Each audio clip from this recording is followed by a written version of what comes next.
Hey, what's going on, everybody? How y'all doing out there? How you doing? Happy Wednesday. Hope you're all having a great day today. It is Wednesday. It is the hump day.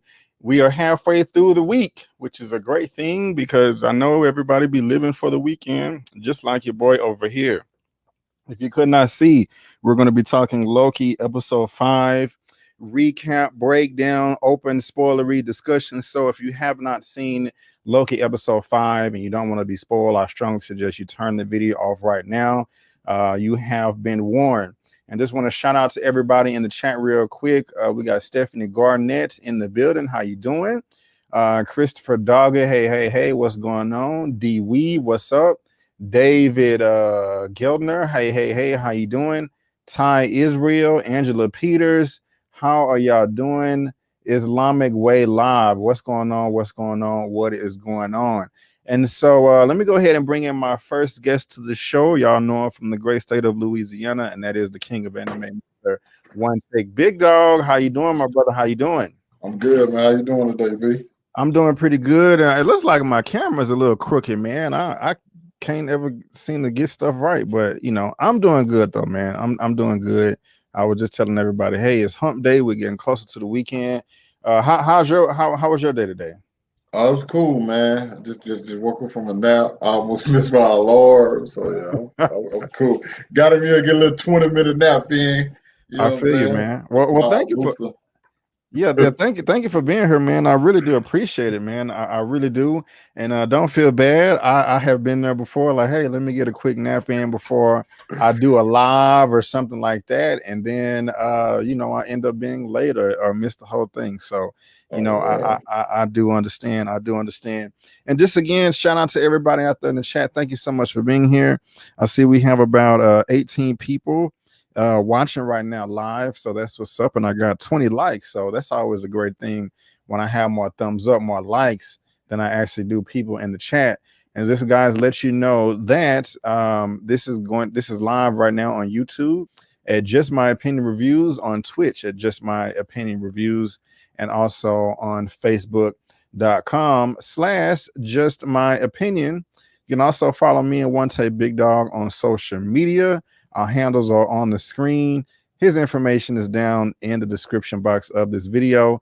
And like always, guys, you can head over to my channel tab and you have the whole crew right there. If you see them here, they're cool and you need to subscribe. And there is Mr. OneTakeBigDog on the second row, right there next to Eman's movie reviews.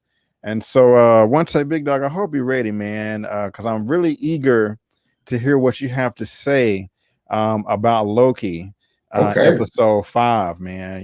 Real talk. I really do. So let me just see what everybody's saying in the chat. Christopher Dog is saying, "What's up, Big Talk?" They're saying, "What's good?"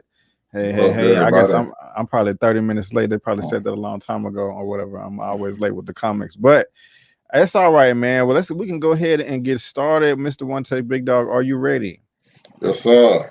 Already. And guys, we may have another guest or two pop in a little bit later. Y'all are familiar with them. There's not going to be any newbies today.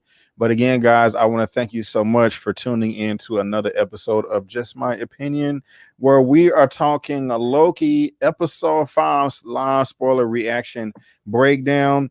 Also, there are other images that you see on the screen. We're going to be talking about Friday, a sequel, Stephen Dorff's comments to about Black Widow and Scarlett Johansson, and also Scarlett Johansson herself, and what she may do at the box office this weekend with her film opening up.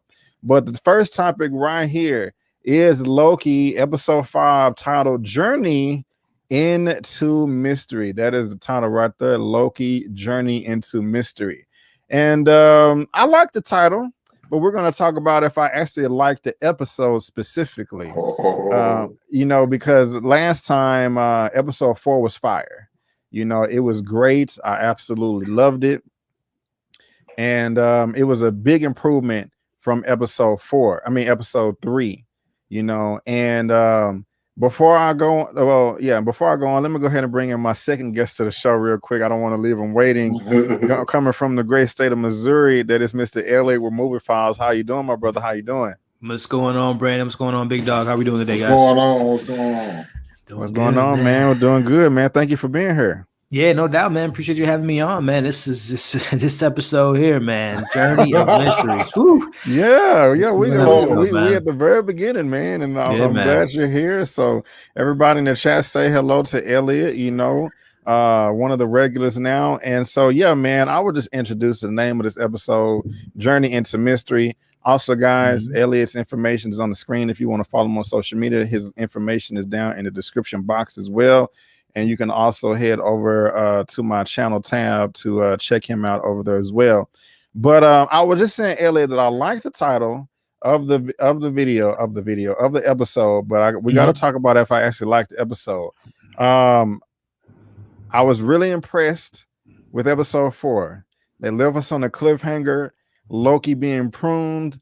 And we get this post-credit scene with all these other Lokis, Kid Loki, Boastful Loki, Classic Loki, Alligator Loki. Mhm. I'm like, what the hell is going on? It is about to go down. We only got 2 episodes left. They finna spill the beans. I waited 7 days, and I would say about this episode that it is better than episode 3.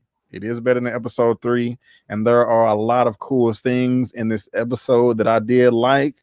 This is the episode, the king or queen of Easter eggs, and that was all cool too, and I did appreciate that. And like I said, there was a lot of cool things, but I have to be honest, guys, this episode really did disappoint me. It let me down. I watched it 2.5 times since 2 a.m. this morning, and I liked it a little bit better the second time. But ultimately, if I had to sum it up, it was almost a waste of time to me. You know, nothing really happen to me. This was just it wasn't as bad as episode 3 as far as just being a filler, but it was just too much fluff. You know, there was some things that I did like, you know, that I'm like, all right, this is what I came into this episode to see, but they still left a lot out. And I'm like, why are we watching this? Why are we seeing this? They could be doing this instead of this, but they're doing this instead, and I don't like it. So those are my general impressions of episode 5. One Take Big Dog. I'm coming to, and I don't, guys, I don't just hate the episode, but my expectations were through the roof. So you got to understand. But One Take Big Dog, I'm coming to you next, man. What are your general impressions of episode 5, Journey into Mystery?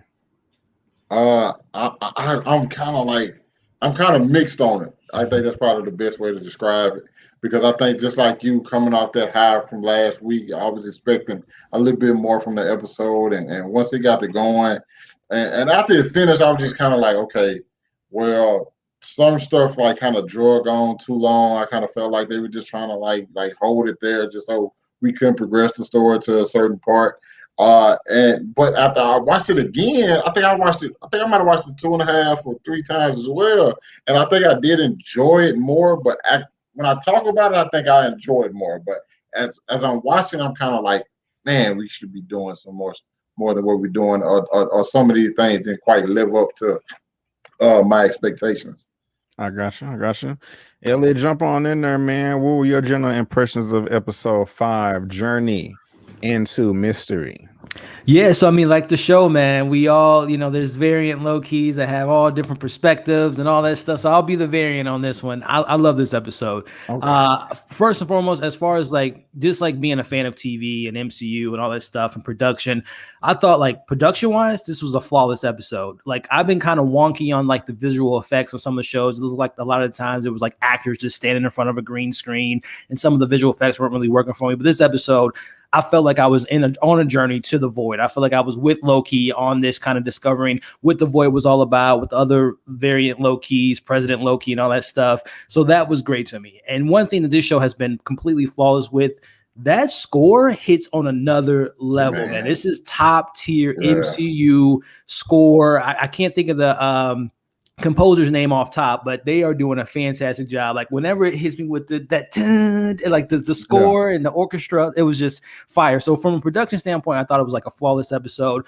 But as far as like the story, I've only seen it once. And when I watched the episodes just a little bit behind the scenes, I'm always watching it like with an analytical like standpoint. I'm taking notes and all that stuff. So I haven't really revisited to kind of really sit down and just take it for what it is. But as I was taking notes with it, I'm like, damn, that's hidden here. That's hidden here. Right. Okay. I thought the dialogue was on point. Richard E. Grant as classic Loki, he gets his whole arc within one episode, and I thought he was so pivotal to this episode because it speaks to an older Loki learning the ropes, learning from his mistakes, and having that arc at the end of it, sacrificing himself, having glorious purpose. I thought that was great. Sylvie coming to save our Loki, Mobius coming back, getting the 3 of them teaming up for the first time. So, I mean, I can go on and on and on, man, but production, dialogue, acting, this was a great episode of Loki to me, man. And obviously we'll get into like the Easter eggs and all that, but I'm hyped, man. This is a great episode of television, man. I really enjoyed it. All right, all right. Well, okay. We got two people on the fence, or I guess in the middle. Elliot absolutely loved it, Yes, and sir. that's what's up, man. I'm glad you was able to get something out of it. Real talk. Now you said something like about who did the score. I believe this is IMDb, of course. Composer Natalie Holt. Yep. Yep. Right there. And so, She's just killing if it. somebody wants to look that up, she's doing an Marvel, excellent job. bring Yeah. her back. If what's his name, Silvestri isn't back for the next Avengers film, I would love to see her compose an Avenger-esque type of score for the next Avengers film, because she is just killing it to me. That score is fire. Right on, right on. And you are absolutely right there. There is something we definitely do agree on. And of course, this is this gentleman right here, Mr. Richard E. Grant, Yes, sir. who has been in the game for quite some time. Mm-hmm. You know, a lot of credits, over 138 acting credits, and the dude is still filming. And so you can look all that information up as well. But yeah, man, I'm glad you liked it, man. I really am. I didn't hate the episode. I just, when it ended, I was just like, really? Is that all that we're getting right now? Mm. And so I just kind of wanted a little bit more.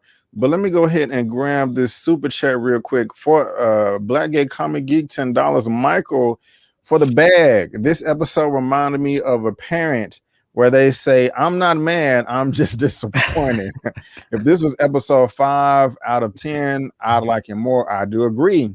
But this is the penultimate ep. Where's the hype? Right on, right on, right on. Thank you so much, Michael, for that super chat. I really do appreciate it. Yes! Yes! All right, all right. So I would like it more if this was, episode, 5 or something, or we just didn't get one more. I don't know. At the end of WandaVision, it seemed like the second to last episode, it would just seem like so much was revealed, and it was just the end of the final episode. It was just the final showdown. I mean, I guess that's the case for this one too, but I don't know. But let's just go ahead and break it down real quick. Yeah, and so here we go. Things are looking kind of crazy at the TVA. Got the world turning upside down, and then we got this Reese's Pieces golden elevator door that don't lead to nowhere but some fake ass Chuck E. Cheese robots, like everybody's saying. But then, they go down there, right? And, they that's where they show the head or whatever. But then we get over here. Now, I have to say, when they're showing these images right here, I like how deep they're going. How big of a scope it is, because this is supposed to be the junkyard for everything that's been pruned and all these timelines. And so I like that they didn't just show one city block or something like that. They showed just a big ass, area.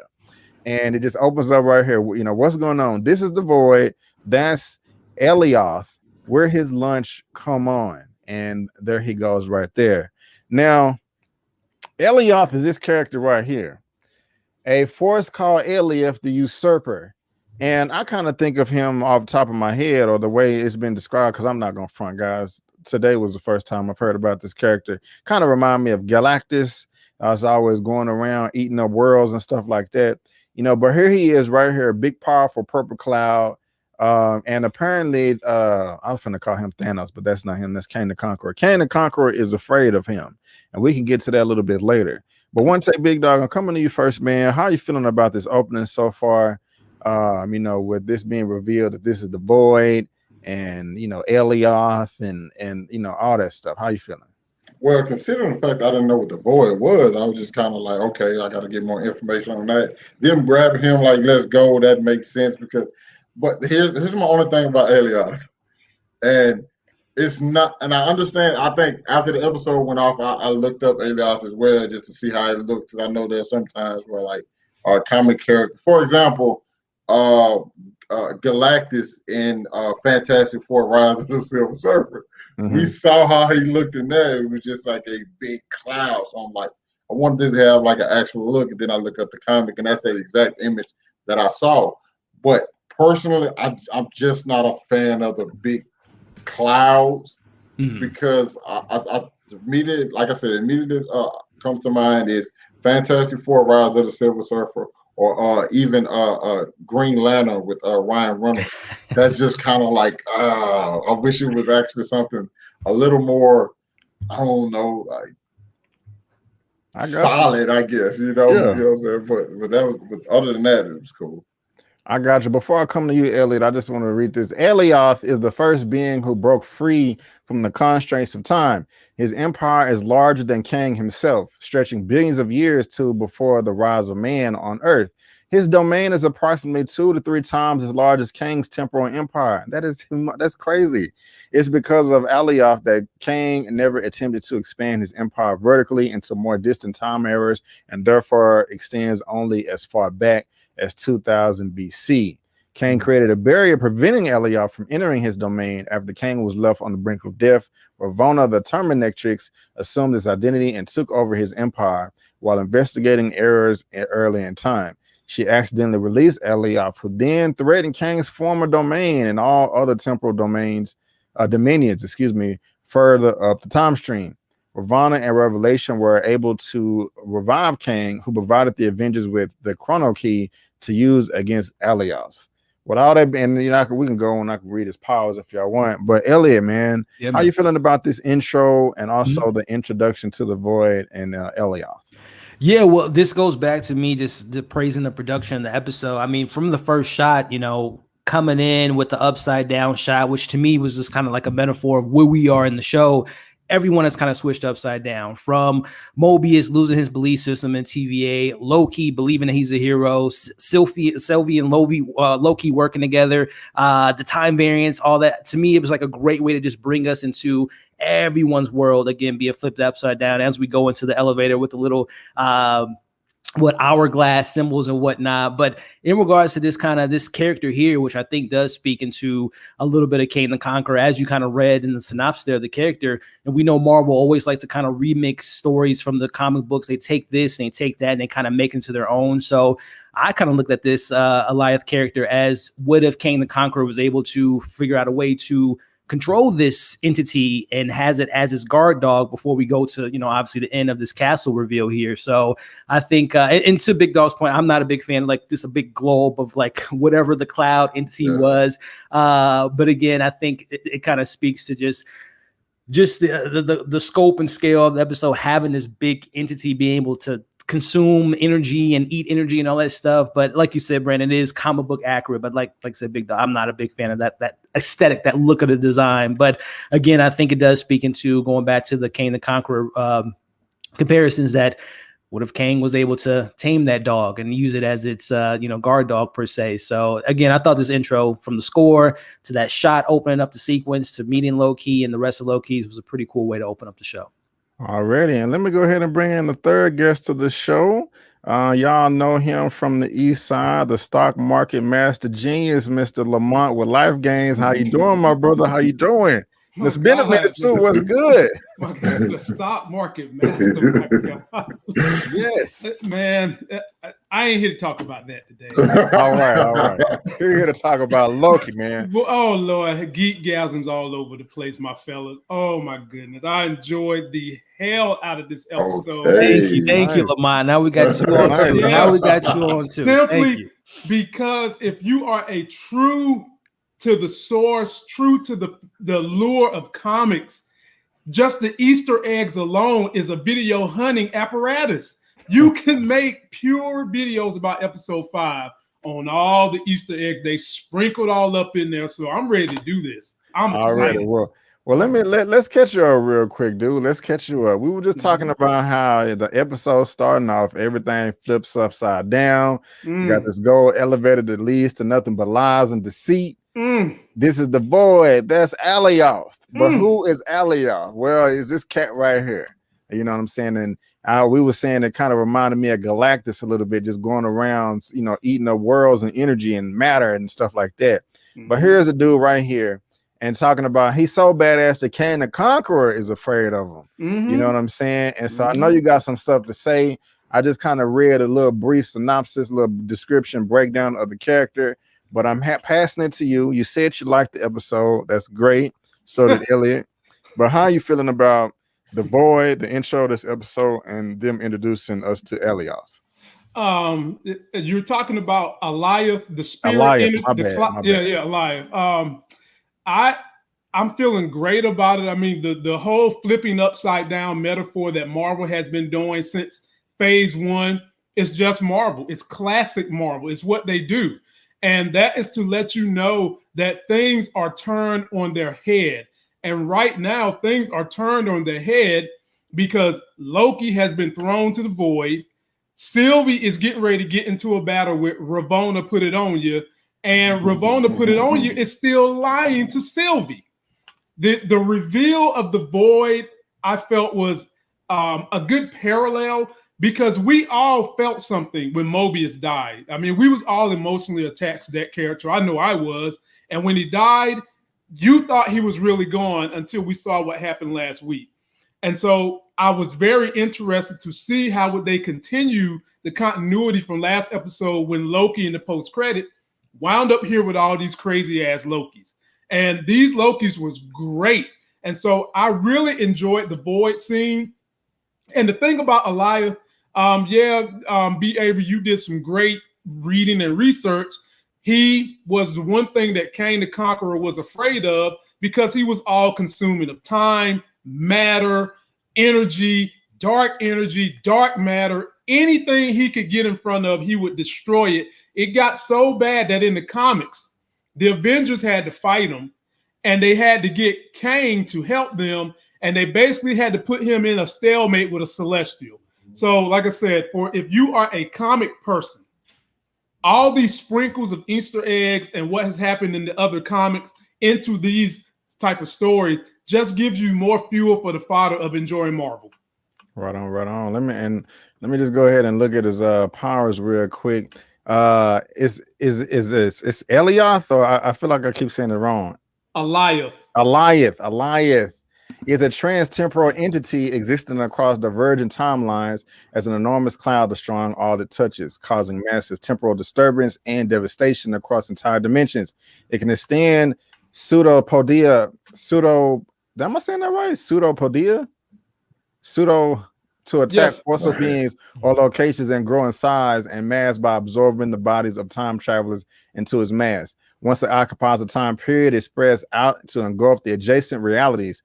Elioth also negates temporal energy, preventing travel through its time before it exists. Attempts to travel, Elioth usually results in absorption into its mass. I know I'm still saying it wrong, but I can't wait to see more of him. Now, I will go ahead. I have to say this now.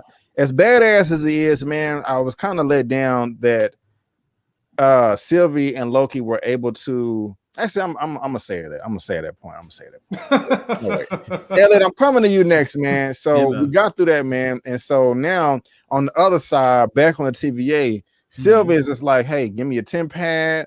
I'm sorry, please stop kicking me. I'm sorry. You know what I'm saying? Hey, I'm trying to find out the answers too, girlfriend. We need to team up. And Sylvie not playing that. You know what I'm saying?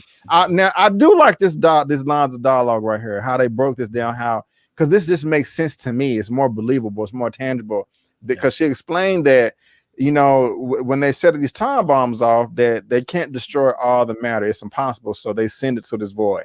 So I'm liking this explanation right here and this exchange of them going, you know, through there and all that good stuff.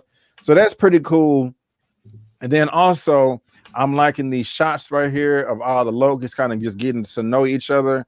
You know, I know this blade has some significance. I'm probably sure Lamont got some interesting things to say about that as well. And they just be like, hey, man, we just trying not to die. We're trying to survive. Loki wondering what the hell is going on and all of this. And guess what? We have a Thanos chopper in the background, which is silly as hell as they go into this bunker. And yes, guys, for some reason, Thanos had a helicopter in the comics. In the chopper. You know what I'm saying? For some silly reason in the comics it existed, but they had to throw that Easter egg in there as well. So coming to you, I know that was a lot, Ellie. Coming to you, how did you feel about this change between Sylvie and Ravonna? And also the Loki is getting to know, catching our Loki up as well. And also this little Easter egg or whatever. Yeah, no, I mean, so that Sylvie and Ravonna conversation to me was so pivotal to really kind of speak to. Ravonna was playing her own part as a Loki, right? We all know that Loki is someone that always they try to, you know, stall for time, as we saw Ravonna do in this moment. So she's learning from Loki herself. Who knows? Maybe she's a variant Loki herself. But I love that she's just, you know, yeah, I'll be on your team. Let's figure this out together. A very low-key thing to do. So Ravonna, I see what you're doing there. But I thought that was great. And as well as Sylvie, you know, she's playing that game too, just like Mobius and Loki. There's a tit for tat conversation between the two characters. So I love that those two characters, again, playing each other, even though Sylvie, you know, she somewhat kind of reveals that she wasn't working for her, but Sylvie still got information from her regarding the void and the timeline and all that stuff that we'll talk about later. So I love that moment between those two characters. But then going back to our Lokis, our Loki wants answers. He's like, where am I? What's going on? And the Lokis, as they said in previous episodes, their whole mantra is we need to survive. We never die. We always survive. So I love this kind of conversation here about forget your plans, forget this. We're just here to survive. But then going back to what you're showing here on the screen now, Kid Loki ain't no joke, and I hope we get more of him in the future. It seems like the MCU and Phase 4 so far in the first two shows have given us little sprinkles of Young Avengers. We got the twins, we got Falcon, we have obviously Kid Loki coming to the mix. We're going to get, you know, other characters in the future. So I love this kid did something that no Loki has been able to do, especially our Loki. He killed his brother Thor. So that kid, that shows you how badass of a kid that is, that he was able to kill the God of Thunder. So I hope we get more of him. And then you mentioned that chopper, and this is why Lamont talked about earlier, the comic bookness of this episode. Not only is it an Easter egg, but it just shows you at the point of where we are at Marvel. We got a purple guy fighting our Avengers. We have, you know, shows about characters living in their own suburban area. I mean, we're getting wacky now. This is 10 years in the making that we can have these little Easter eggs and call back to things that are so obscure. So that's just a great moment to just show you how far we've come. That, you know, 10 years ago, MCU or you know, Marvel comic book, they were just a joke. You can't put this in a movie. No one understands that, but now we can understand these kind of references and kind of have a good time with it. So it just kind of speaks to the growth of where we are as far as, you know, comic book movies and all that stuff. So that's one of a million Easter eggs that are in this episode. And I thought it was just great. Get in the chopper. This chopper. Yeah, man. So Lamont, coming to you, my brother. How you feeling about the Loki, the Sylvie Ravonna exchange? The Loki's breaking things down to Loki, and you know, him talking about he killed his brother Thor, and also this chopper right here, man. How you feeling, my brother? How you feeling? Man, I don't know where to start. I'll try to start from the beginning. My God, when Sylvie and Ravonna put it on you was having that discussion, I actually bought in. I mean, really? I was allured by her eyes. I was allured by what she was saying. I was enamored with the fact that I think she got played by the TVA too. And I felt like she really wanted answers. So for a minute, she had me fooled. And then I said to myself, nah, no. This chick is too willing to help. Right. And when she got to Ms. Minutes, that's when I realized, okay, she's trying to stall for time. That's something she does. And for a minute, I thought that Sylvie was going to try to fight them.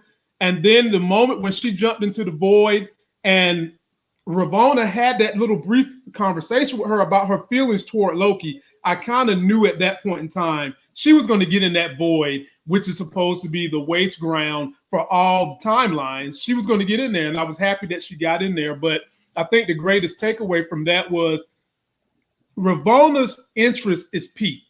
She herself now is very interested in what's going on behind the timeline. And they set this up as she's going to protect them, which that could be true. But I think she really, truly wants to know what is the real story behind it. And then when we finally get to the void and all the Lokis meet up, I just enjoyed how Marvel had your classic Loki. I love that classic suit. I enjoyed them having the kid Loki. I love the alligator Loki. Anytime Marvel has an animal, you can cool believe that animal is going to steal the show at some point in time during whatever you're watching, whether it's movie or TV shows. And that sword, yes, B. Avery, as you said, the sword has history with Loki in the comic lore. That sword is a sword of his ancestry, almost a birthright that sets fire, because you guys have to remember, Loki is a frost giant. And at one point in time, the frost giants had an exchange with some fire demons, and they had this sword that was supposed to go to the spawn of the king. Loki's the spawn of the king. He gets the sword. There's your source material. And the Thanos chopper, my God. Look, we got to realize when Thanos was brought into the MCU, it was back in the day when no one thought that we was going to ever go anywhere past the moon. So I guess the best choice they thought for him to be able to navigate on Earth was in a helicopter. And you know what? I'm glad Marvel put it in there, but who the hell is he waving at? Thanos, you're evil. You can't be in there looking happy like you're waving at somebody. You almost look like Apocalypse in that helicopter, but I'm glad they put it in there. And for Marvel fans, this is a culmination of everything that they've done, like Elliot said. And it allows people like me, B. Avery, be sure to like his video, to have dialogue about not just the story, the script, the score, the acting, but also the Easter eggs that help us connect the story for people who are new to this genre. Right on. One take big dog. How you feeling about all that? The exchange between Sylvie and Ravonna, and also the Lokis and the helicopter.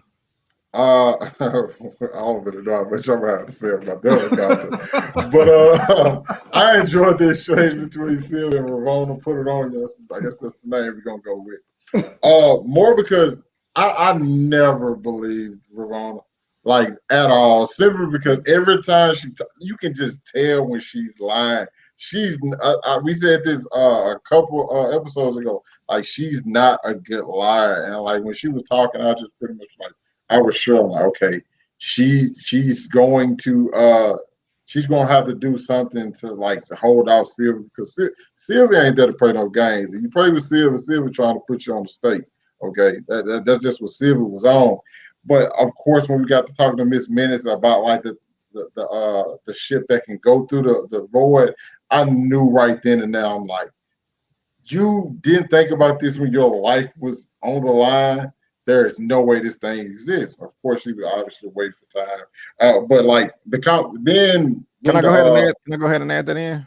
Yeah. That was next anyway, and so just on top of what you're saying, they were showing where's it at? These little Easter eggs right here as well. You know, we got a little lunch plate. We got more near. And then, we got this little jumping frog right here. And we're like, what the hell is that? That is the Thor frog. Yes. Or whatever, hopping up and down in the comics as well. Yeah. And so that's cute. That's interesting. You know what I'm saying? Got Frog Thor. And so I'm staying on you, One Take Big Dog, because right after that is what they go down here and have a little powwow for a second. But then they come over here to Miss Menace. Or whatever, and them trying to find the end of time and the end of the void and go to the other end of the void. And myself, I was like, Ravonna, yeah, you a horrible liar. You were just giving away all the information. Yes, let's solve the puzzle together. I'm just like, wait a minute, if you this enthusiastic about it now, you could have done this a long time ago by your damn self. You know what I'm saying? So you are a horrible liar. That is yeah, you suck. So yes, they just kind of stalling for time right here. You know what I'm saying? And she just yapping at her, gums, and then the backup comes or whatever, and Sylvia prunes herself. So staying on you, One Take Big Dog. On top of what you were saying, how you feeling about all that? Yeah, I think that was the part. I didn't know exactly what Sylvia was gonna do, especially after she got the temp pad. I'm like, okay, where's she gonna travel to? But then when she pruned herself, I'm like, okay, that is the obvious choice. I just didn't realize at the time that you can prune yourself and then use the temp pad to just basically walk through. Yeah. But then I thought about it the pruning is basically just sending you to this other world. So I was like, okay, that makes sense. And then even going back to just the Lokis hanging with each other, I enjoyed the dynamic of all of them and how all of them bring something different to the table. Especially Kid Loki, he seems to be the leader of them. And then classic Loki is probably my favorite though, just for everything he does within this episode. We'll get to that in a minute. And Alligator Loki bought that action, okay? Alligator Loki ain't really no talking or nothing. He gonna get it up there. So I just really like the dynamic with them, and then Loki obviously being kind of frantic, dude, what are we doing? We just chilling here forever or what? So I enjoyed that. Right on, right on, right on. And let's bring up this super chat right here, y'all. This is Eman's movie reviews, $20. I know why he's here. Yes! Yes! Thank you, thank you, thank you. Eman's movie reviews, $20. Great chat, fellas. Don't trust Ramona. Nope. Her and Miss Menace are both ashy. Yes, Brandon, you know why I'm here. Yep, for that yes clip. And guys, this is Eman with Eman's movie reviews. Make sure you go subscribe to his channel. There's a link to his info down in the description. He's also on my channel tab, and he has a live for the same topic starting right after mine, 7 p.m. Central Standard Time. And again, Eman, thank you so much for the super chat, my brother. I appreciate you. I will holler at you later. Elliot, coming to you. Yeah, man. How you feeling about it, man? Everything we talked about, the Lokis, the Frog, Thor, and also Miss Menace and them stalling until Sylvie prunes herself. Yeah, no, again, going back to Ravonna, again, this whole stalling game, like I said, she definitely learned a thing or two from Loki to waste time. Again, going back to when Loki was in a tent with the TVA and, making up a story, the wolf, I can hear better than I can, bite or whatever. So I love that she kind of calls back to that moment because, again, she studied Loki's too. She's very aware of this whole case with Mobius there. So Miss Minutes, man, it's been a minute. It's been a minute since we've seen Miss Minutes. So I was glad to see her back.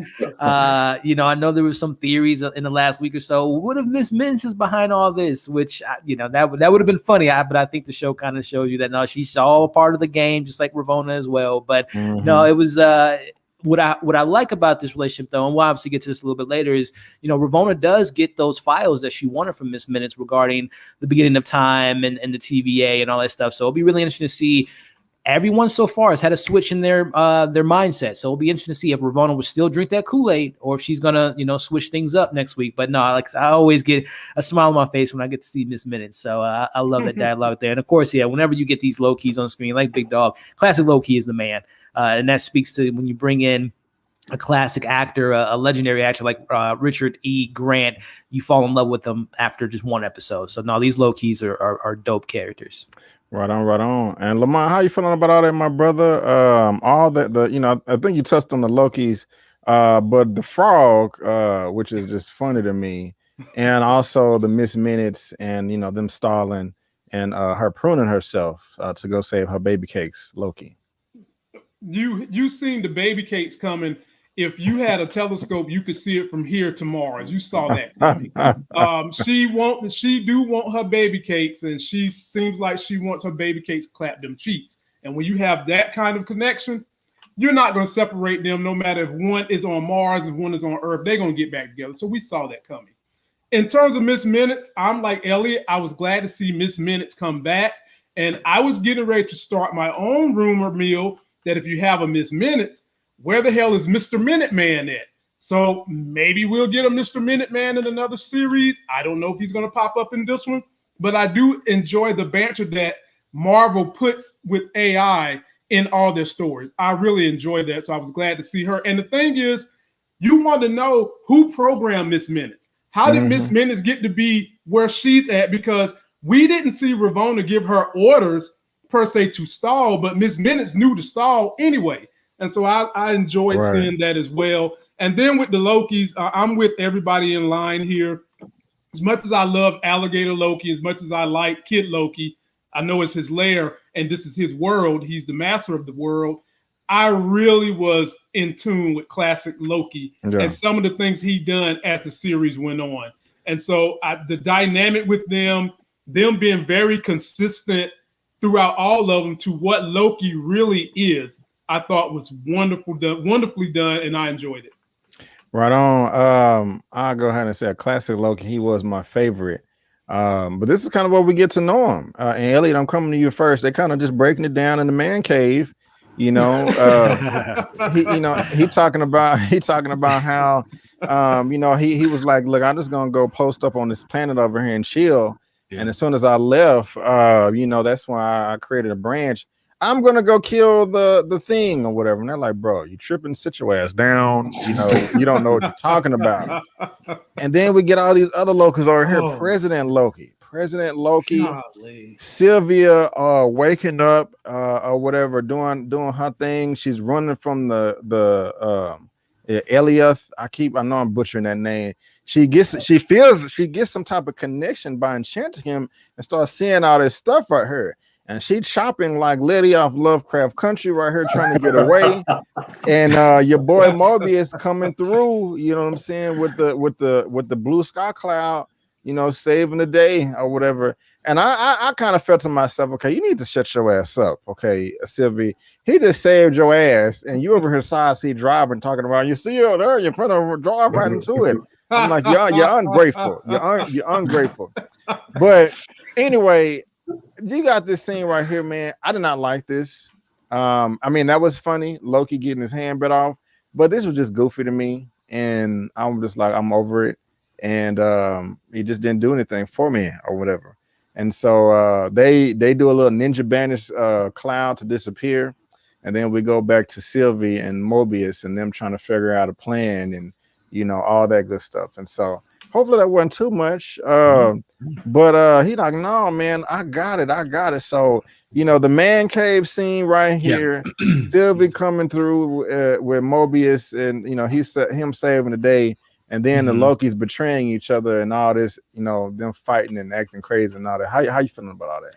Yeah, no, I mean, starting off with that conversation again, this is why you bring in Richard D. Grant to give us, you know, exposition. Sometimes it could be done poorly and just like, I don't care. But the way he delivered the lines, like my timeline, everything played out exactly the way it's supposed to. But I did fake my own death, a very low-key thing to do. But more importantly, in that moment, he Luke Skywalker himself. You know, this is Loki, again, learning at an older age. Let me separate myself from this path that I'm on of destruction and being a Loki and chaos and all that stuff. Let me, like I said, Luke Skywalker myself and put myself in self-isolation to recollect my life and kind of learn who I am, how I can do better. So I love that is something that our Loki was able to hear. An older Loki, you can change. You can make a change. You can be the change. This is the whole theme of this show, of changing yourself and not having this predetermined type of life already planned for you. But I love that moment in the man cave, as you call it. But then even going from there, I know you said this seems a little bit crazy, but that's Loki. It's chaos, right? We see all the Lokis. And by the way, President Loki, which is a really fantastic comic book run I've been recommending, I got to eventually read it. But that President Loki, which, by the way, Tom Hiddleston put it in double duty, working as two Lokis in this episode. I thought that it was just showing you the chaos of what these characters can do. And this was just, to me, is what classic Loki can see. We're animals. I don't want to be this version Loki. I don't want to just betray everyone, as we ultimately see what he does in an episode. So again, it could have played off as silly, but to me, it was very pivotal for that classic Loki to make that change, to have his glorious purpose. So no, I thought all this stuff was great. Cool, man. Cool. Lamont, how you feeling, man? Even though you felt like it was goofy, I'm kind of with Elliot. I felt like you had to have this moment where you had Marauder Lokis pop in there and threaten these other Lokis, because that built all their character. That reinforced to Loki that when you step outside who you are and look in on what you be doing, this is what it looks like. Loki, this is the embodiment of you. Chaos, goofiness, just pure trash. And at the same time, did y'all catch boastful Loki, who got double-crossed, dumbass? Is going to sit here and tell everybody a lie. And he got into the fight with someone in your comment section said Low Gator. So we're going to start calling Loki Gator Loki Gator. He gets into a Loki Gator because he's lying, talking about he had all the Infinity Stones. Right. And that's when everybody came knocking on the door, trying to jump in there, double-cross everybody. And Loki, all the other Lokis that remained and went through the portal, just kind of sat back and said, this is what our problem is. This is what's wrong with us. Everywhere we go, our plans don't end up doing anything, and we create chaos, and we try to double cross people, even sometimes the people we come to love. And so I thought that even though it was goofy, it was a much needed scene, and I enjoyed it. And I'm gonna let y'all take it from that point. OneTakeBigDog, coming to you. How you feeling about all that, man? Yeah, I think I agree with Elliot and Lamont on that. I think I enjoyed that scene between the Lokis, but I'm actually going to go back a little bit further where we were talking about classic Loki, talking about him going into self-isolation and how he fooled Thanos, because I actually think that dialogue was important, because I think it's going to be something that we see our Loki perform later on down the road. I think there's going to be a scene of Endgame, where we see all Loki gets his neck snapped, but the Loki, well, not actually him. I think it's going to be like a projection of him, and he's going to be on the side watching. That's how our Loki stays up in the main timeline. It's just a theory that I have. But I'm gonna go to Mobius and Sylvia, because I actually like the banner between those two, and because like you got to understand, these two really first time just actually even having a real conversation, and Mobius kind of looks at himself like, yeah, I know I was wrong, but I thought I was doing things for the right reason. She basically tells him like, bro, you was hunting down a kid, like you was embracing entire universes, like you're not that good. You're like, well, you were doing it too, and then they both have their reason, like, well, kind of doing it to survive. I'm doing it because it's my job. I enjoyed that because it gets both of them to really thinking outside of their boxes and really thinking about the stuff they've done and the hurt that they've caused to other people. I that's the scene I probably think I enjoyed the most out of these ones we just went through.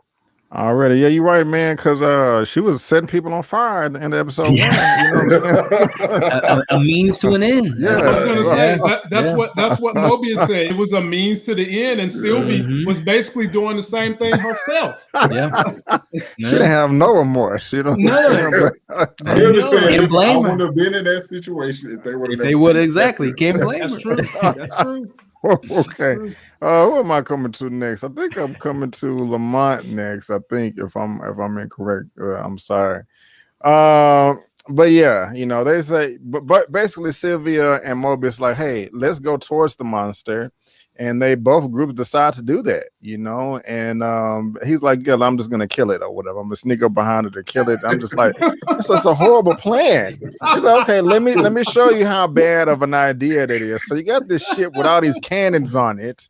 You know what I'm saying? They finna get ate up or whatever. And you know, I thought I had those pictures up. I guess I don't, but they tried to blast the hell out the cannons, and it didn't work. They got their ass ate up. You know what I'm saying? And then you have you know, Sylvie and Mobius clicking up with them. Sylvia ready to box, like, oh, who are you in the yellow costume or whatever? It's like, it's cool. So you know, I laugh at her. She said, "What were you gonna do? Paper cut a clown to death?" Because that's basically the plan Loki's dumbass had or whatever. But on top of that, man, this is cool. That, you know, funny scene, you know, but this is right here. This is what got me right here. I love this scene right here. Why am I locked in here, B? What's going on? You know what I'm saying? You were in the timekeeper's chambers. They weren't all real. I heard dumb lawyer. You were disloyal to the TVA. Disloyal to who? What are you talking about? This is a nice scene right here, and Ravonna has really drunken the Kool-Aid. She tripping. You know it's fake, and you still want to, like, that's sad, man. That's like some self-hate stuff right there, you know, in a way. And so my brother, yes, Stockholm syndrome, yes. So Lamont, she knows she's lied to, and she still want to hold up the charade, locking the sister up too. But anyway, Lamont, I'm coming to you, man. How you feeling about the Elioth or Alioth, whatever the hell it's called, eating up the ship? Alioth. It ain't even that hard. Alioth. How you feel about Alioth eating up the ship? This little reunion, man, and then this little back and forth right here between these two, and then Ravonna asking Miss Menace as well, like, hey, you know what I'm saying? What's going on? You know, how you feeling about all that? Man, that's a lot to swallow, but I'm here for it. So let's just start with B15 and Ravonna put it on you. She dropped the mic on Ravonna when she said Sylvie needs to find out who's behind the TVA, and you just want to. That was mic drop. That's right. That was one of the lines of this episode. That was a mic drop. It was so bad Ravonna had to walk away because her little feelings was hurt because she checked her. You remember how they used to do back in the 80s? She checked her ass, boo. And that was the end of that scene. So I was fine with that, enjoyed it. And I do love B15. I want to see more of her anyway. When Loki and Kid Loki and Classic Loki found that ship, you got to keep in mind, Kid Loki has some kind of homing device where he knows when new things pop into the void. So, I mean, you got to love this kid. He's got a damn Santa Claus throne surrounded by peppermints. He's got every kind of tool and utensil you can think of. Then he's got an alligator Loki that he's basically his little pet. And so they had to put that in there to just show y'all how strong Alioth is. They're shooting cannons the size of my house at him, and he just keeps right on coming, smiling, dusting everything, and he eats the hell out the ship. And the reunion with Loki and Sylvie, you saw that coming, but the reunion that you didn't see coming, that you wanted to happen, was more importantly, Mobius and Loki. But there was a great moment that we'll probably get to in a minute that I really, really enjoyed in this series, and that was the discussion between Mobius and classic Loki. They had a pretty good groundbreaking discussion, and having said that, I'll pass the torch. And if you know, I mean, you can touch on that if you want, because I don't have any images for it. So if you want to touch on it, go ahead. If you guys can recall, Mobius and classic Loki was just talking about the elements of each and every Loki. And Mobius pretty much said something that just clicked with that Loki. And I think that was the moment that classic Loki decided, for the most part, you know what? I am going to sacrifice myself. I'm not going to stay in seclusion, stay on my island by myself. I am going to help out. I just think that was the moment where it all just kind of fully came together for classic Loki. Right on. OneTakeBigDog, how you feeling about all that, man? The gang getting back together, the ship being taken down by Alioth. Is that correct? Yeah. Alioth. Yeah. And also B-15 versus Ravonna Put It On You. And Miss Menace. How you feeling about, and also what Lamont just commented on as well. How you feeling about all that? I'm gonna start with them watching Alioth take down this ship. At that moment, I think I don't even know exactly what Loki was thinking he was gonna do. Because bro, what you gonna do? You gonna cut the air? I had no idea. That was probably one of the worst plans I think I've seen in any form of media, bro. You stood no chance. All of y'all, I mean, maybe a classic Loki can do a little something, but the other two, y'all walking around with daggers. Bro, this is a terrible idea all the way through. One take. I'll tell you what they needed. One take. What they really needed was a weatherman on the team. Maybe he could conjure up some kind of a cloud burst to help out with Alioth, but you got to have somebody on your team that can deal with that. Storm need to be in the mix, right? Or Thor. They were ill-equipped to do anything to Alioth. Okay, let me tell you what I did love though. Now I don't know if y'all caught it's when Loki realizes it's Sylvie getting out the car. And the way he runs up to her, it's like a little kid seeing a friend after they've been in the house all day or something. He was so excited. He was kind of jittery. I'm just I'm like, dude, chill, bring it down, bro. Don't let her see you sweat, bro. She wants you already. You do it too much. Play it hard to get a song, bro. Yeah, I love that, bro. One take, their life is on the line, man. You don't know how much time you got to play hard to get. You right, but man, he was finna pop right there. I'm like, oh, I'm like, chill. So, and then him reuniting with Mobius was also sweet, because those two have built this connection, and then boom, it got took away from him. And then we're gonna go to Ravonna, Put It On You, and B-15. This was the best dialogue in the episode, as far as even when she called her disloyal. I mean, we said she called her disloyal. She's like, to who? You saw exactly what I saw, right? What are you talking about? You tripping? And then the moment when she says, yo, you need, or she needs this, you just want it. I think that's more or less just because, you just not thinking about this. She needs this because this was her entire life taken away from her. She has to know why that happened to her. So I absolutely, that was great to me, man. Yeah. I thought that scene was absolutely perfect. Already. Before I come to you, Elliot, let me just grab a super chat real quick. Derek Gaines, $5. That's only hold on. Let me see. What a money reside, what a money reside, what a money reside, what a money reside. There's only a couple of beings in Marvel Comics that have the tech and the wisdom to use it. I think it's a Watcher gone bad. Ooh. I don't know. What you think? What y'all think about that? Well, whatever we get next week, I don't know. That's why we'll obviously talk about theories, but I think it'll be too much to introduce something like that in a finale type of episode, which I still think next week's episode will be, which we'll talk about later. But the Kangs and stuff, I don't know if that's too much to introduce one character, especially like that in the finale. So I don't think we'll see that. Gotcha. And Elliot, I've been saying possibly the Beyonder, and I've been saying Kang too, but I'm right with you. Yeah. They can't introduce that much in the end of the series. Right. So what I'm sadly thinking it's gonna be a Loki. Yep, I'm right there with you. I'm right there with you. So right on. So Elliot, how you feeling about the gang getting back together, Ravonna versus B-15, and this Miss Menace thing right here? Well, no, both, Big Dog and Lamont hit the nail on the head. The only thing I will say as far as that ship, we talked about the Easter eggs in this episode. This was a very historical callback to when we got Loki being revealed to be D.B. Cooper. Well, this 173 USS Eldridge is something that took place in the early 1940s where they did the Philadelphia experiment where this ship just kind of disappeared and just vanished out of nowhere, which now the show is like the D.B. Cooper thing is letting us know, well, now we know what happened to the ship. It got sucked into the void. So I love, again, Marvel rewriting history of a certain extent. But no, that family reunion, a friend reunion, like Big Dog said, Loki was like, that the best friend running up to the kid. It was such a great moment. He was so happy to see her. And it's great to see those characters come back together, within himself. And I love, like Big Dog said, Loki, what you gonna do? Cut the back of the air, and Sylvie's like, are you stupid? And you guys were listening to him?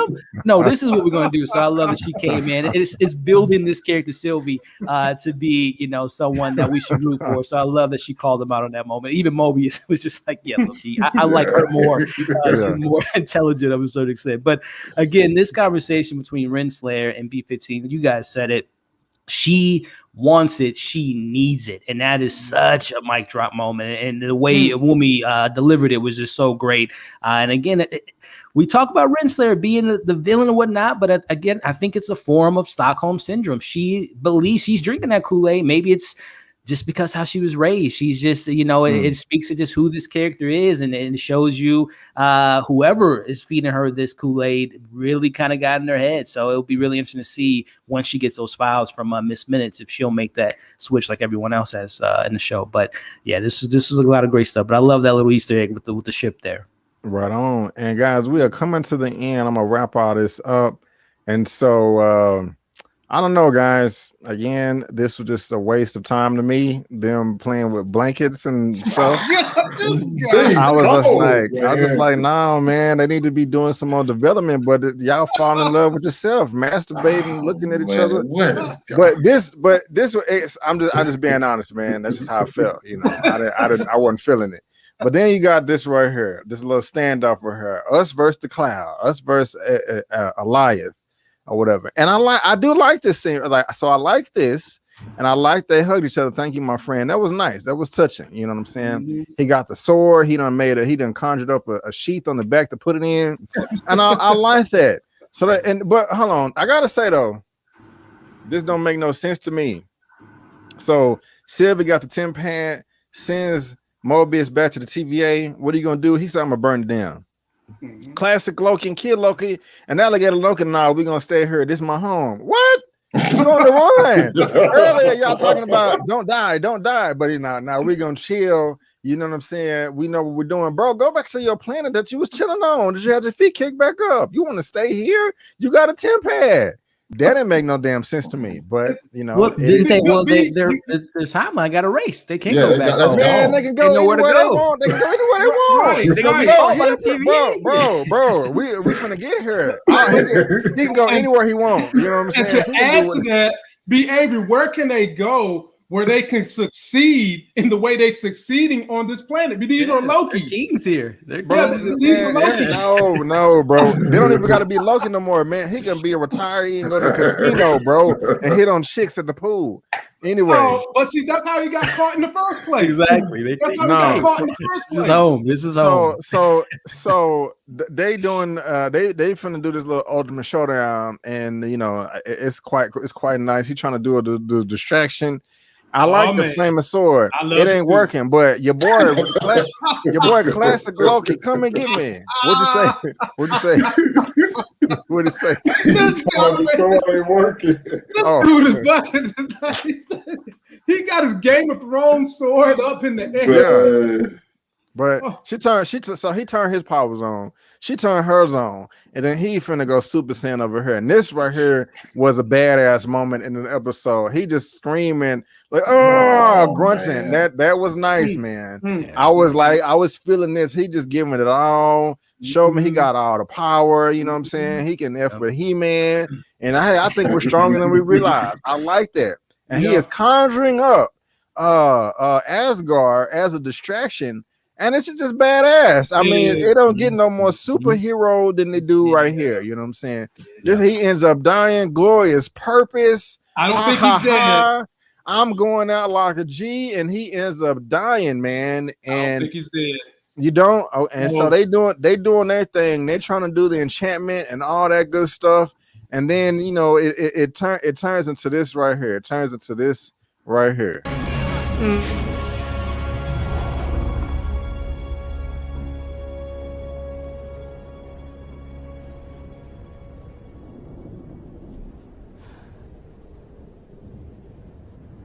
Open your eyes.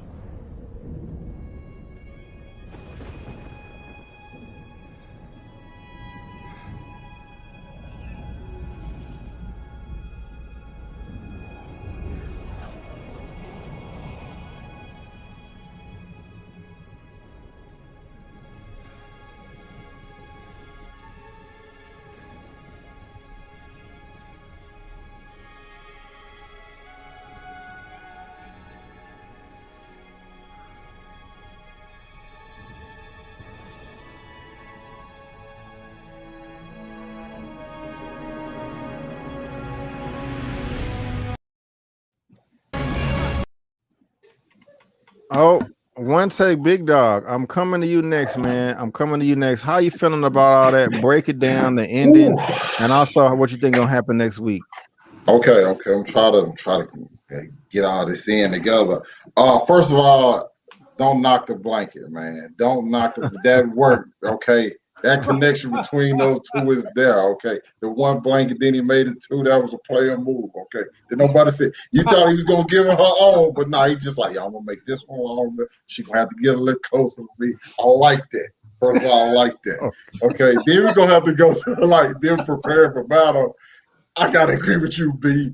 They could have literally went anywhere they wanted. And they just like, we going to chill right here in this like apocalyptic land where stuff is always made up by this big cloud, okay? Crazy. They'll never experience an ice cream sundae or nothing. Like, what are they had a multiverse remote control and want to share, you know what I'm saying? Like, we just go chill right here. One taking B, Avery. Oscar the Grouch never wanted to leave his trash can on Sesame Street. There were no girls there. There is no women. Like, y'all just this is a sausage party for life, for eternity. We not going to do that. We not going to justify that here today. Okay, but the moment I do love, the best moment throughout the episode is literally the OG. I call him OG Loki, just powering up, showing what they capable of. And I think that right there pretty much shows like what every Loki is capable of. Maybe within due time, because I do think they all have the same power sets. That's why when they both challenge Alioth, it wasn't like a big stretch to me, because I've seen some people say like, oh, it didn't really make sense. But like they're all Loki, so they should be capable of the same things. And like them together is more powerful than one, obviously. I think that's one of the things that was trying to get through this episode. So I enjoyed that.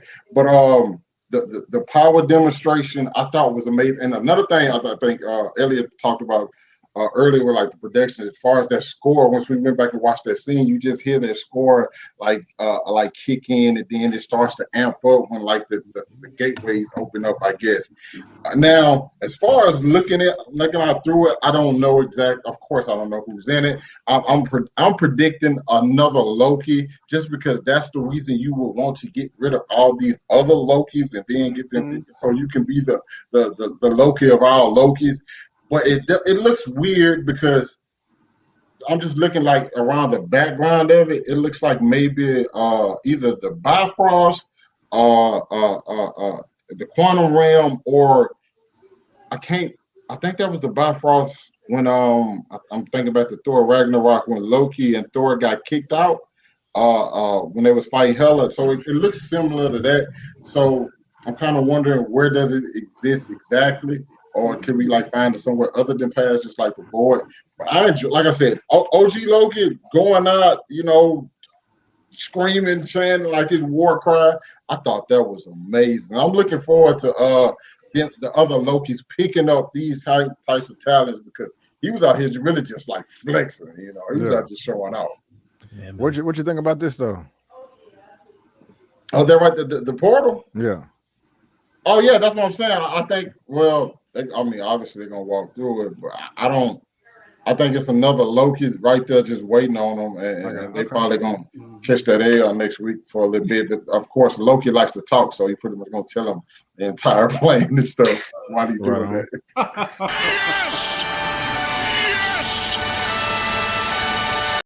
Dad, thank you so much for the super chat, $14.99. Thank you. I do appreciate it. Elliot, how you feeling about this ending, man? Break it down. How you feeling? Well, to defend Loki, Kid Loki, and classic Loki staying, I'll say this: even if they were to go to another timeline, their timelines are filled with Avengers and heroes and timekeepers and all that different stuff. So why not just have a place where there are no timekeepers, there are no rules, no regulations? Go wild. That's why I think this is chaos. They love chaos, so they're literally living on a planet to do everything. So I'll just say that. There ain't gonna be no more police because Mobius finna burn it down. But go ahead. Women, money. I'm sorry. And trust me, I don't think this is the last time we're gonna see the Lokis. I think we're gonna get Kid Loki appearing again. But I can understand why they stay, even though it's a sausage fest. But going into this finale, Loki saying goodbye to Mobius was great. I don't think this is the last time they'll see each other. But again, I think Big Dog made a great point. This is Loki seeing the powers being used. If these Lokis can get on the same page, they can be pretty powerful beings, which I think kind of this show is really kind of showing. When you can band up together, you can do a lot of things. So seeing Richard E. Grant again, recreating, projecting Asgard, this shows you the powers of Loki, which I think, like Big Dog, and I believe Lamont thinks this too. I think at the end of the day, when we go to that castle, it will be revealed that there will be a King Loki. But I think behind that King Loki is very similar to our version of Loki, who created the Avengers. They had to avenge Coulson. So I think behind the scenes, that's where we'll get the little Easter egg that it's someone like the power broker. I don't think Sharon Carter is the one-all, be-all. She was on the phone at the end of Falcon and Winter Soldier talking to someone else. So I think King Loki is being manipulated, being puppet mastered by a Thanos-y type of character, a la King the Conqueror. So I don't expect any big King reveal tomorrow or, Beyonder type of thing. I think it will be King Loki, but he will be working for someone else, which might be that Jonathan Majors Easter egg that we may get. Because the show, literally every single episode has been King the Conqueror. Even in this episode, we get the pyramid of the Egyptian pyramid. We get all the different, the Alioth character is a King the Conqueror. Renslayer is connected to King the Conqueror. So the show is giving us so much King the Conqueror things. But MCU, they've done it in the past. They've literally given storylines to different characters just to play it out in the MCU. So they could be giving all the Kang stuff to a King Loki. So we'll see what next week has to give us. Lamont, how you feeling about this ending, man? Break it down. I enjoyed every piece of it, man. I really, really enjoyed the fake sacrifice that a lot of people think that classic Loki did. Because he's not dead. So I'm sure a lot of people think he's dead. But I mean, if you're going to go out like a G, this is how you go out like a G. They know that this thing loves to eat matter.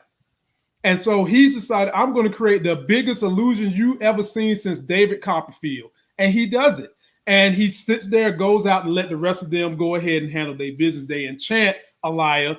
And when you put that picture up, B. Avery, where you have the castle and you have the white lines and you have all those colors behind it, I wanted to touch on this for a quick minute. That white line is supposed to be the timeline. That's the same timeline that you see when they have the posters and you see when they have the TVA showing the timeline. That's the timeline. And that purple thing behind them is supposed to be where all the multiverses converge, similar to being in the space that One Take said, when you go through the Bifrost and you're going through that little parallel, that's where everything is supposed to converge right there. That's where it all ends and stops at that moment. And so my last point is, I agree with Elliot that there's going to be a Loki in there. Someone's manipulating that Loki. But my guess, because they keep trying to make us think it's Kang doing the manipulating, because there was even a piece in here in this episode where it was Avengers Tower, but it had Kang paraphernalia on the side. Mm-hmm. I think the person that's going to be manipulating this particular Loki is going to be the Beyonder. Okay. Right on. I love all that, gentlemen. I love it. And just real quick before we close this part of the segment, also, this is that's kind of more what you're talking about right there, Lamont, that white line that just kind of pop up right there. So that's interesting.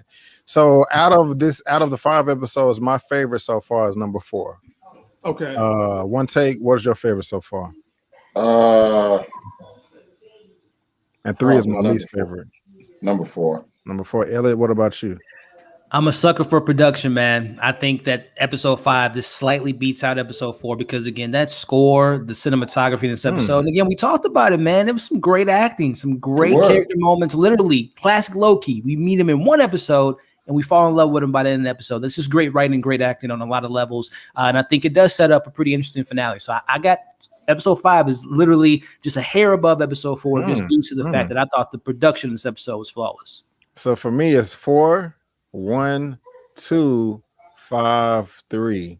Wow. Lamont, Lamont, what's your favorite episode? Number 5. Definitely number 5. I mean, everything was immaculate for me in this one. Everything, production, the music that they played for OG Loki when he was raising up Asgard. It was kind of a combination of the music for Thor mixed with the music they're doing with Loki in this series, and they just mashed it together. And the tempo went with the way he was trying to project his power. So for me, everything was right here in number 5. They set it up great. And I would not be surprised if we get a whole Loki series and a team up. So definitely 5 for me. Right on, man. And well said. And so I love it. Ocean's Truth and Wisdom. I totally agree with Lamont. Classic OG Loki ain't dead. I hope so. So Marie Cherie says none of the episodes gave me high of 1. I feel you. Okay. Well, ladies and gentlemen out in the chat right now, we got 94 people in the chat right now. Go ahead and give me 94 thumbs up. I would really appreciate it. Thank you. And that will conclude the Loki portion of this live stream today for episode 5, Journey into Mystery.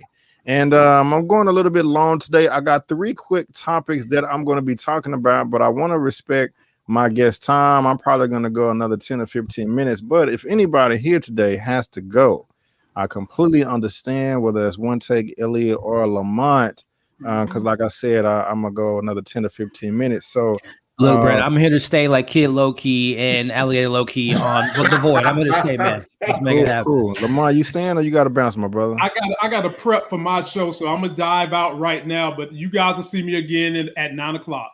All right, that's 9 p.m. EST, 8 p.m. CST.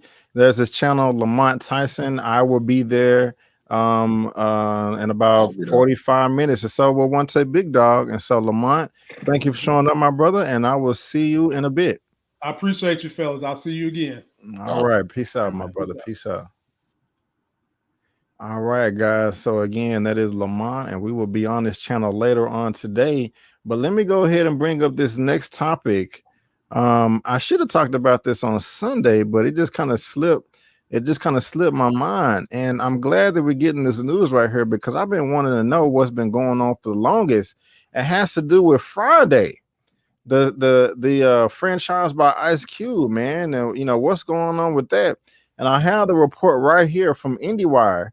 It says Ice Cube fights Warner Brothers over new Friday movie, script battles, ownership rights, and more. And then guys, if you are reading this, or if you're in the chat right now on the live, if you're watching this via live or on the replay, there is a link down to this article down in the description box below for you to read at your own leisure. And of course, I love this franchise. I've been wanting them to have this come out for quite some time. And we have some news. It says Ice Cube alleges his firms are habitually underfunded in comparison with projects featuring white casts. And so a new report from the Wall Street Journal reveals a heated battle between Ice Cube and Warner Brothers over Last Friday, the fourth film of the Friday comedy franchise that has been in development for nearly a decade. The two parties agreed to develop Last Friday in 2012, with Ice Cube reportedly being paid $11 million. Disagreement over the script and other issues have delayed the sequel over the years. So that's very unfortunate. And I have this quote right here. As reported by Wall Street Journal, Ice Cube wants Warner Brothers, owned by AT&T Inc., to surrender its rights to the Friday property and to two other movies he made there, All About the Benjamins and The Players Club. Warner Brothers replied, calling the demand extortionate and saying it won't release rights to the valuable franchise or any other Ice Cube movies. Elliot, I'm coming to you first, man. What do you make about this, man? I'm pretty sure you like the franchise, but what are you feeling? How you feeling about this disagreement between Ice Cube and Warner Brothers over the franchise? This is the ugly side of the business, man. We talked about it on Sunday, right, Brandon, with the whole Lovecraft Country and all that different stuff, which is funny enough. It's another, HBO Warner Brothers type of situation there. But yeah, it's unfortunate, man. I read the article. Ice Cube and his lawyers are trying to get the rights back, and WB's like, nah, we're gonna keep these rights for a minute, bro. You can go ahead and wait till next Friday till we call us back next week. But yeah, no, it's unfortunate, man. But so that's the side. I totally support Ice Cube. Give us our rights back. We wrote this movie. This is our movie. This is for the culture. Let us do what we want to do with it. Sell it to another company. So I support Ice Cube 100%. The other side of me goes to Friday After Next came out in 2002. That's 19 years ago? Man. Name me one comedy sequel that has been 20 years in the making that has been good. I don't want to see it because I just don't think I think the landscape of comedy, number one, is so much different than it was in the early 2000s. Some of the jokes, some of the references just doesn't fly in today's society. To me, it's hilarious. I still revisit these films. I think the first one is a classic. I don't think any of the sequels hold a candle to the original. But I do like me some Next Friday, Day being introduced to the universe, and obviously there's some funny moments with Cat Williams in the third one. But I don't know, man. I think this franchise has seen its better days. I don't think Chris Tucker, he's not coming back to the franchise. So I think it's just a prime example. Comedies that are more than 20 years old do not need to come back because it's just a different landscape, and I just don't think the comedy hits on that level like it was almost 20 years ago. I got you. Much of the tension between Ice Cube and Warner Brothers outfit New Line over the script. Ice Cube originally set the first draft of Friday in a prison, but he claims the studio told him prison isn't funny. Studio executives said that they felt the fans of the franchise wanted to see the characters in their family settings instead of behind bars for much of the movie. Ice Cube wrote a second script, but then got feedback he felt it was off the mark. The actor said he viewed the entire editing process as a way to delay getting cameras rolling. Also, according to the Wall Street Journal, the possibility of discrimination has also emerged as a flashpoint in the conversations. In one letter, Ice Cube representative wrote that movies he has done for the studio are habitually underfunded in comparison with projects featuring white casts and creative teams. The correspondent points out that other Ice Cube films says weren't well supported. And a Warner Brothers spokesman said discrimination complaints are grounded in libelous set of knowing falsehoods, adding, we strongly disagree with any claims of discriminatory treatment and stand by our ongoing and proven commitment to support diverse voices and storytellers, and will continue to do so as we move forward. That's a lie right there. You know what I'm saying? You're throwing discrimination in the mix, but OneTakeBigDog, man, how you feeling about this whole thing? And, Ice Cube fighting with Warner Brothers. Man, I think I pretty much echo what Elliot said. Like on one hand, you just you created this. You would love to see the rights go back to him, but on the other end, you kind of knew what you was doing when you get in bed with these studios. You kind of know like you're pretty much creating something for them. You know what I'm saying? And you're basically they're gonna take it and do what they want with it. Like you kind of needed them to put this out how you wanted to, so that as many eyes can be on it. I don't like what they're doing, obviously, but like at the same time, it's pretty much like the nature of the business as well. You know. Now as far as seeing like another Friday, I think I didn't realize it was 19 years ago. Yeah. So, and then after seeing like Coming to America, what that was about, so you kind of like maybe, and I'm gonna be honest, like the third one didn't quite hit like the first two either. So then the comedy, the landscape of comedy has changed. Certain stuff I would probably want to see in the movie, you can't necessarily do anymore. So I'm just like, maybe this is something you should let go, especially the way they give you the runaround with it.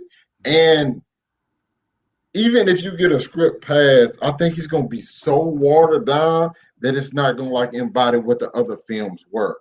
So it's kind of like a losing battle, man.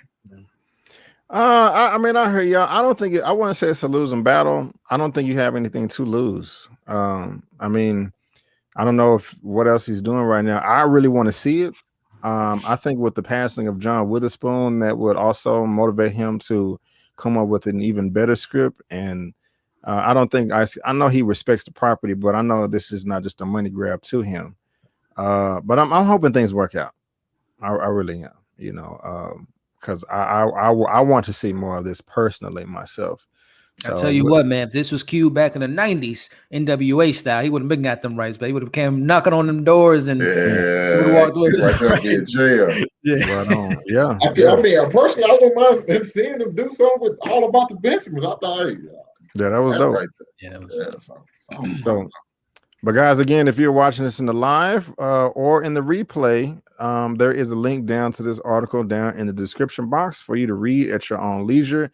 And go ahead and give me a thumbs up and let me know what you think in the comment section. So let's go ahead and move to this third topic today. Seems like we got a hater in the mix. These comic book franchises. I don't know what the hell this dude is smoking. You know, he needs to sit his ass down somewhere because he's tripping. But y'all remember Stephen Dorff, you know, this guy right here who was in the movie Blade, the original or whatever. He had some things to say about comic book properties recently, Black Widow specifically, and Scarlett Johansson. And I have that report right here from Deadline. It says Stephen Dorff calls Black Widow a bad video game, expresses embarrassment for the star Scarlett Johansson. You tripping, bro. You tripping. True Detective actor Stephen Dorff took several swings at Hollywood in a candid interview published today in UK's The Independent, blasting the 2021 Oscars broadcast, likening feature film Black Widow to a bad video game and expressing embarrassment for the Marvel movie star Scarlett Johansson. And I have this quote right here. I still hunt out the good shit because I don't want to be in Black Widow, Dorff said in the interview. It looks like garbage to me. It looks like a bad video game. I'm embarrassed for those people. I'm embarrassed for Scarlett. I'm sure she got paid $5-7 million bucks, but I'm embarrassed for her. I don't want to be in those movies. I really don't. And I'll find that kid director that's going to be the next Kubrick and I'll act for him instead. Oh my God. OneTakeBigDog. How do you feel about these ignorant comments from Stephen Dorff?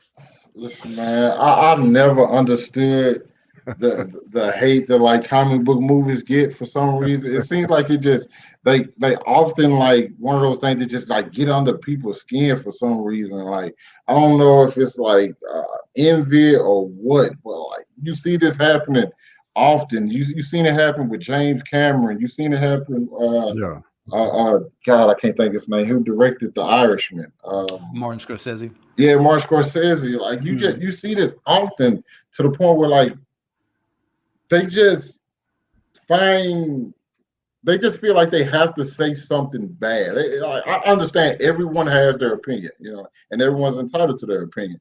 But I just never understood what it is about comic book movies and superhero movies that bring a lot of people a lot of joy, and a lot of people enjoy them. Like why do you have to go out your way to shit on them? That never made sense to me whatsoever. And like this, I mean, I'm gonna be honest, bro.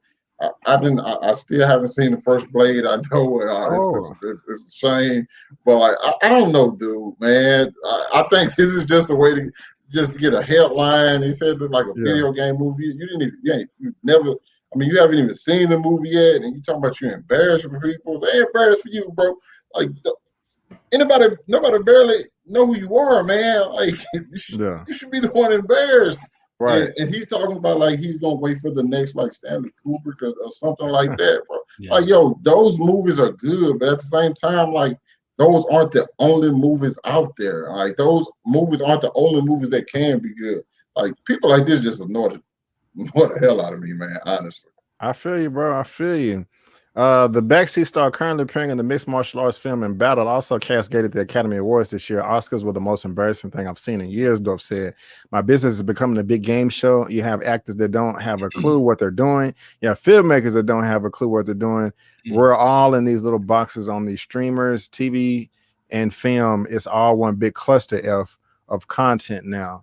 Also, why wouldn't I do a John Waters movie? He told the UK publication, these other movies suck. They're like, well, it's not going to do anything for your career or money-wise, but I'm going to go to Cannes. We're just going to have a standing ovation to kids around the world. Our students and John Waters fans are going to worship this effing movie, which they do to this day. Why wouldn't I do that? So I fired those agents. This dude is going off the handle, man. He's a retarded idiot. Elliot, how you feeling about all these comments, man? How you feeling? Yeah, man. This is those, I don't know. I think Steven's in his 40s, mid 40s or whatnot. This is just classic, like to me, the kind of those old heads when you go to the barbershop and like, oh, back in my day, they don't make music like that, the movies like that. And it's just like, all right, man, whatever. So I think this is, but also too, this is just, I don't know him obviously, but this just screams to me just jealousy. Marvel right now, DC, Star Wars. I mean, this, comic book movies in general are the biggest things in Hollywood. And it's funny too, because, as Big Dog said, Martin Scorsese, I think Quentin Tarantino said something in the past. I mean, there's been a lot of James Cameron. Even I'll go a step further. One of my favorite actors, Ethan Hawke, who said something a couple years ago about Marvel, and now he's casted in the Marvel Moon Knight. So I think it's just a matter, which, hey, man, we know Hollywood. Any publicity is good publicity. Maybe this is Steven Dorff making his audition to be in another Marvel film. Like, hey, I hate him so much, but go ahead and back up that truck, and maybe I'll make an appearance in another. Because someone mentioned it, he's been in a comic book movie. He was in Blade, one of the first OGs, and I love Blade. And Big Dog, when you see it, you're gonna love it, man. But hey, let's be honest. That wasn't Shakespeare. That wasn't a Stanley Kubrick-esque type of movie. It's a fun film, very dark film, very, very fun moments. He was good in it. Yeah. He was good in it too as well. Yeah. But there's some cheesy moments, especially when he gets, I don't want to spoil it for Big Dog, but what happens to the character was very kind of, corny and very 90s, 2000 type of visual effects and whatnot. But man, this is just, to me, it's just a Hollywood person that hasn't been getting the paycheck. Hollywood person that hasn't been getting those calls, like shout out to Scarlett Johansson getting those millions of dollars. So it just screams to me, this is a jealous actor that's just seeing those successful people doing their thing, and he's just in there making movies that go straight to Walmart, Dollar Tree bin. So yeah, Yeah, he needs to sit his ass down somewhere. That's how I feel. So I agree with everything y'all said, and also Miles Street's hater. Yes, he is a hater. He is a hater, and that is true. Alex Campbell. I heard that he did refuse to open his eyes, and they had to CG it open. So that's interesting. But guys, again, if you're watching this in the live or in the replay, there's a link down to this article down in the description box for you to read at your own leisure. And please let me know what you think in the comment section and give this video a thumbs up. All right, guys. And so we're gonna just move on to this last topic real quick. Since Steven Dorff was hating on Scarlett Johansson and Black Widow, we also have some Black Widow news, and I hope that this comes true. I really do. With Black Widow opening up this weekend, and we're in kind of at the end of this pandemic, there's a lot of speculation going around online as to how much this movie could possibly make. Is it going to make 20 million, 50 million, or even $100 million? We're just going to have to see.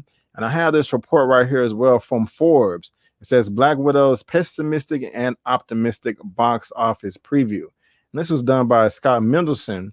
And if I go all the way down here, I don't want to read this whole thing to you, but I do want to cover this section right here. It says, so looking at a COVID curve and the film being available to lease on Disney Plus for $30, we're still likely looking at a domestic debut between $80 million to $110 million this weekend. It's possibly that the film might have played like Thor 3, but will now have to settle for playing like Ant-Man 2 due to the current normal. But I'd argue the above noted triumphs mean that Black Widow doesn't have to be graded on a heavy COVID curve. Whatever Black Widow would have earned domestically in May 2020 says saying COVID, but amid a crowded marketplace may be close to what it earned July of 2021, with COVID similarly unopposed. Give or take repeat business strong mid-July competition and or Disney Plus.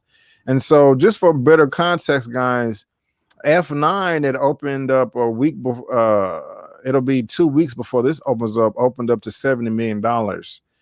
It's opening weekend, which is great. That's the best opening that we've had since this pandemic. They're saying that this can make 85 to even 110 million. And I'll go ahead and say that I do agree with that. I think that is going to crack $100 million opening weekend, and I'm very, very excited about it. So OneTakeBigDog, I'm coming to you, man. How you feeling about this Black Widow box office opening weekend? You think it's going to crack 70 million, 80 million, 100 million? What you think?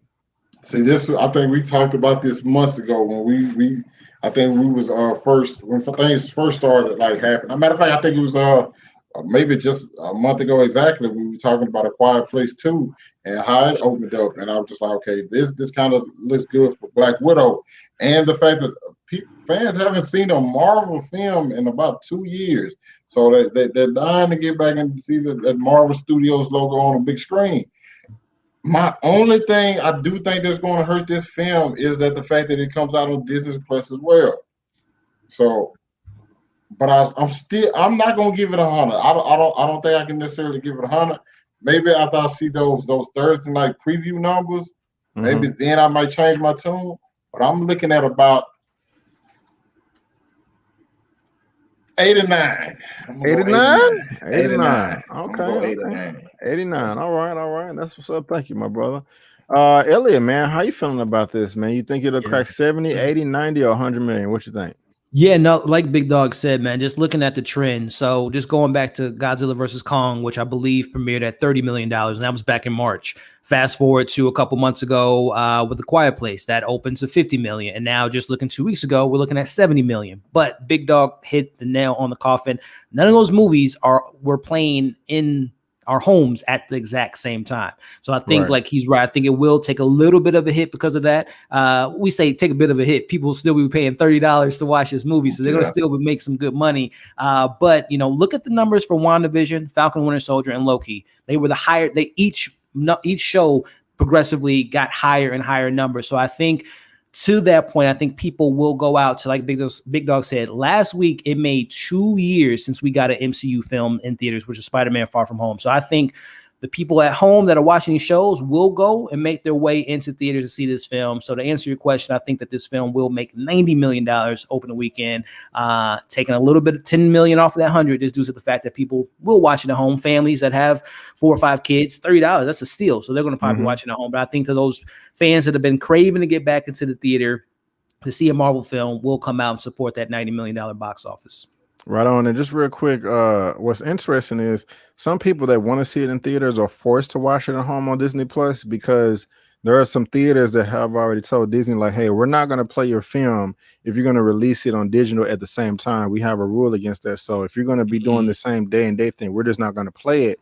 And so some people are mad at that, and they're like, damn, I want to go see it in my area, but I can't. Yeah. So they have to do it on Disney Plus. And so that's just quite interesting. So we're going to see, I think it's going to crack 100. OneTakeBigDog said 89. And what was your number again, Elliot? Right at 90. I'm right at 90. 90. Yeah. Oh, a Price is Right. You know what I'm saying?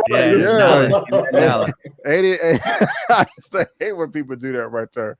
But guys, that will conclude the live stream for today as we discussed a number of these glorious topics, talking about Loki episode 5. We also talked about what else we talk about? Friday, Stephen Dorff and Black Widow. And I want to thank all of you guys so much for tuning in. Also, there's a link to everybody's information down in the description box. And just real quick, if y'all want to pub yourselves on just what you got going on your channel and your final words, if you can make it real quick. I got you. This week, I got the reviews for Fear Street 1994. Got the review for Fear Street think it's 1978. I will see Black Widow tomorrow, so my review for that will be up Friday. Yeah, there we go. Already. And Elliot, what are your final words, sir? What you got going on your channel? Yeah, man. Thanks, Brandon, for having me on. You know, Big Dog's always good seeing you and Lamont earlier. But yeah, guys, Black Widow on the channel right now. Spoiler-free review. A spoiler review coming on Friday. And then also, like Big Dog said, I'm a big horror fan, so I'll be checking out the Fear Street Part 2 and having a review for that as well later this week. All right, guys. And again, give me that thumbs up before y'all head out. I would really appreciate it. Also, y'all know we have to go and show our boy Eman some love over in his channel because his live is going on right now. And I'll just go ahead and show y'all a little clip of that real quick. So leave my channel, go to him. He's talking about Loki right now. And then at 8 p.m. CST, I will be over at Lamont's channel talking this as well. I will be late, just letting you know I have to kind of take a break and eat and all that stuff real quick. So guys, again, I want to thank you all so much for tuning in to another episode of Just My Opinion. I really do appreciate it. And again, before you go, don't forget that I'm B. Avery. That is One Take Big Dog, and that is Elliot. And we'll see you next time. Peace out.